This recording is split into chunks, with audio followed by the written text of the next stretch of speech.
Everyone, এই দেখো এখন দুপুরবেলা খেতে বসে পড়েছে। আজকে দুপুরবেলার মেনু হলো ভাত, লাইট তরকারি, কুমড়ো ভাজা, শসা আর পাঁপড় ভাজা আর ডাল, মুসুরির ডাল আর হচ্ছে সয়াবিনের তরকারি। আজকে হলো এই দুপুরের মেনু।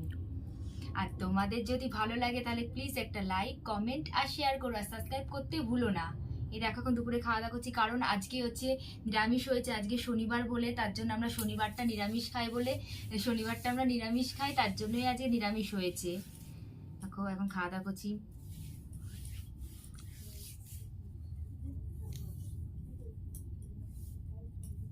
আর তোমাদের কি লাঞ্চ করা হয়ে গেছে না হয়নি আমাকে কমেন্ট করে জানিও অবশ্যই।